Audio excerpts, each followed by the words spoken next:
Hello viewers, কেমন আছো তোমরা? আশা করি খুব ভালো আছো। আমিও খুব ভালো আছি। আজকে তৈরি করে ফেললাম বাড়িতে সন্ধ্যাবেলা টিফিনে চাউমিন। সকাল বা সন্ধ্যা সবসময় কিন্তু খাওয়া যায়, তার জন্য কিন্তু প্রস্তুতি নিয়ে নিয়েছি। চলো কথা বলতে বলতে চাউমিনটাও বানিয়ে ফেলি। চাউমিনটা জলের মধ্যে একটু সেদ্ধ করে নিচ্ছি, আর চাউমিনটাকে খুব ভালো করে আজকে রান্না করব, যেন ছোট বাচ্চারাও খেতে পারে, বড়রাও খেতে পারে। সামান্য একটু সাদা তেল দিয়ে দিলাম চাউমিনটার মধ্যে, তাহলে চাউমিনটা কিন্তু গলে যাবে না আর গায়েও লেগে যাবে না। আর দিয়ে দিলাম সামান্য একটু লেবুর রস। আজকে যেভাবে চাউমিনটা বানাচ্ছি, এইভাবে ছোট থেকে বড় সবাই কিন্তু খুব পছন্দ করবে খেতে, আর এইভাবে আপনারা বাড়িতে বানিয়ে দেখবেন, ভালো লাগে। আর আমি যখন স্কুলে যেতাম তখন আমার মা কিন্তু এইভাবে চাউমিনটা করতো, আর এই রেসিপিটা কিন্তু আমি আমার মায়ের থেকে শিখেছি। তো তাই জন্য ভাবলাম তোমাদের সাথে একবার শেয়ার করে ফেলি। তো চাউমিনটাকে সেদ্ধ করে নিলাম, তোমরা দেখতেই পাচ্ছ চাউমিন কিন্তু সেদ্ধ হয়ে গেছে। এবার একটু খুন্তি দিয়ে নেড়ে দিলাম। এবার কিন্তু ভালো করে জল ঝরিয়ে নেব, আর ওপর থেকে কিন্তু সামান্য একটু ঠান্ডা জলও আমি ছড়িয়ে দিলাম। আর চাউমিনে আমি কী দিচ্ছি চলো দেখে নিই। এখানে দিয়ে দিয়েছি আলু ঝিরিঝিরি করে কেটে নিয়েছি, কিছুটা বটবটি কেটেছি, পেঁয়াজ নিয়েছি, কাঁচা লঙ্কা নিয়েছি, আর বাদাম নিয়েছি। একদম ঘরোয়াভাবে তৈরি করব, সাথে একটা ডিম। আর আলু ভাজাগুলো একদম ঝিরিঝিরি করে কেটে নিয়েছি। আর আপনাদের কাছে গাজর বিনস থাকলেও দিতে পারেন। মা কিন্তু যখন স্কুলে যেতাম তখন কিন্তু যা সবজি থাকতো মোটামুটি দিত। তো আমার কাছে এই সবজি ছিল, তাই এবার কড়াইতে আমি একটু তেল দিয়ে দিচ্ছি। সামান্য পরিমাণ একটু সাদা তেল দিয়ে দিলাম, দিয়ে একটু কড়াইটাকে ভালো করে একটু নেড়ে চেড়ে নিচ্ছি। এরপরে ডিমটাকে ফাটিয়ে আমি এর মধ্যে দিয়ে দিচ্ছি।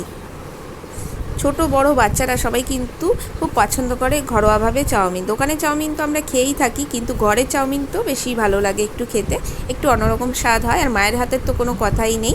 সামান্য একটু লবণ দিয়ে দিলাম। এবার দিয়ে কিন্তু আমি এবার ভালো করে ঝিরিঝিরি করে একটুখানি নেড়ে চেড়ে ডিমটাকে ভুজিয়া করে নেব। ডিমটাকে ভালো করে ভেজে নিচ্ছি একটু। তোমরা দেখতেই পাচ্ছ বন্ধুরা, ডিমটা কিন্তু ভাজা হয়ে গেছে। সকালের ব্রেকফাস্ট বলুন আর সন্ধ্যার টিফিন দুটোই কিন্তু ভালো লাগবে। আর বাচ্চাদের কিন্তু দিলে লঙ্কাটা স্কিপ করে দেবেন, কারণ বাচ্চারা কিন্তু সেইভাবে ঝাল খেতে পারে না। তো লঙ্কাটা না দিলে বাকিগুলো দিলেই কিন্তু হবে। আর বাচ্চারা এমনি সবজি খেতে চায় না, তো এর মধ্যে বিনস গাজর এইসব দিয়েও কিন্তু বাচ্চাদের বেশ সবজিটা খাওয়ানো যায়। আর একটু সামান্য সাদা তেল দিয়ে দিলাম। এরপরে এর মধ্যে কেটে রাখা আলুগুলো আমি দিয়ে দিচ্ছি। আলুটাকেও একটু ভেজে নেব। চাউমিনে কিন্তু আলু দিয়ে খেতে খুব ভালো লাগে। ঘরোয়াভাবে এইরকম চাউমিন কিন্তু খুব পছন্দ আমার। আর আগেই বলেছি এই রেসিপিটা কিন্তু আমি আমার মায়ের থেকে শিখেছি। এবার আলুটার সাথে সাথে কিন্তু বটবটিও দিয়ে দিলাম। ঘরে আমার তেমন কোনো সবজি ছিল না চাউমিনে দেওয়ার মতো, তাই বটবটি ছিল হাতের কাছে, বটবটি দিয়ে দিলাম। বাচ্চারা তো এমনিই সবজি খেতে চায় না, তো বিনস গাজর বটবটি এইভাবে একটু চাউমিনের মধ্যে দিলে কি বাচ্চাদেরও একটু খাওয়া হয়ে যায়, আর এটা পুষ্টিকর।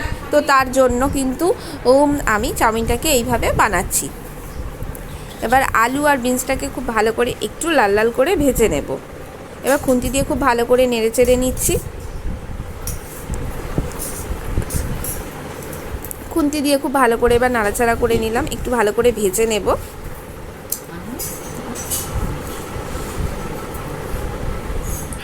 আলু আর বটবটি কিন্তু অনেকটা ভাজা হয়ে এসেছে।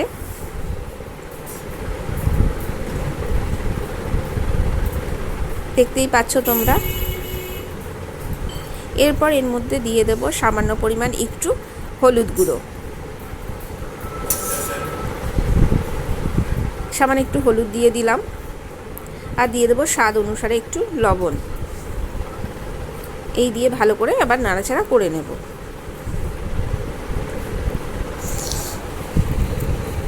গ্যাসের আগুন কিন্তু লো টু মিডিয়াম করে রেখেছি। হাই করে দিলে কিন্তু ভাজাগুলো ওপর থেকে ভাজা হয়ে যাবে, কিন্তু কাঁচা কাঁচা থেকে যাবে। তার জন্য কিন্তু গ্যাসের আগুন লো টু মিডিয়াম করে রেখে দিয়েছি। ব্যাস, অনেকটাই কিন্তু আমার বটবটি আর আলু কিন্তু ভাজা হয়ে গেছে। এরপর শেষে আমি দিয়ে দেবো ওপর থেকে পেঁয়াজ কুচি। পেঁয়াজটা পরে দিচ্ছি, আগে দিলে কিন্তু পেঁয়াজটা পুড়ে যেত। তো তার জন্য কিন্তু আলু আর বটবটিটা ভাজার পরেই কিন্তু আমি পেঁয়াজটাকে অ্যাড করলাম। আর দিয়ে দিলাম কাঁচা লঙ্কা। ঝালটা আপনারা আপনাদের পছন্দ অনুযায়ী দেবেন। আর দিয়ে দিলাম শেষে বেশ অনেকটা পরিমাণ বাদাম। বাচ্চারা কিন্তু চাউমিনে এরকম বাদাম খেতে খুব পছন্দ করে। বাদামটা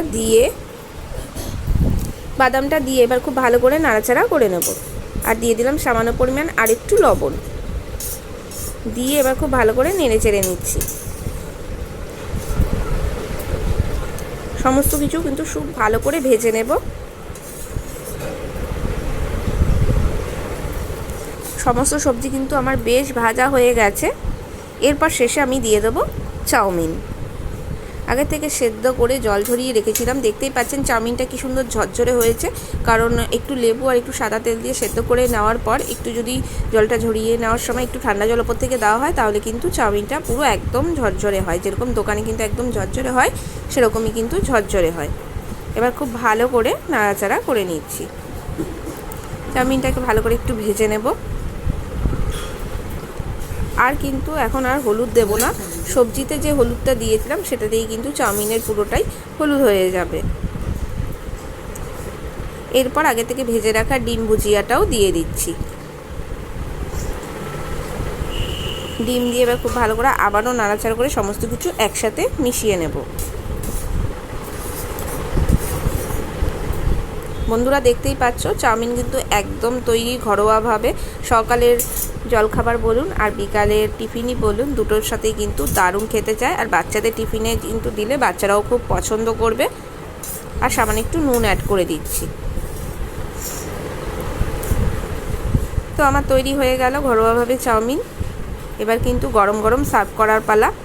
কেমন লাগলো আজকের রেসিপিটা অবশ্যই কিন্তু কমেন্ট করে জানাবেন। যদি ভালো লাগে তাহলে বরাবরের মতো একটা লাইক দিয়ে দেবেন, কমেন্ট করবেন, প্রচুর প্রচুর শেয়ার করবেন। আর আমার চ্যানেলে নতুন বন্ধু হলে চ্যানেলটা সাবস্ক্রাইব করে নেওয়ার অনুরোধ রইল।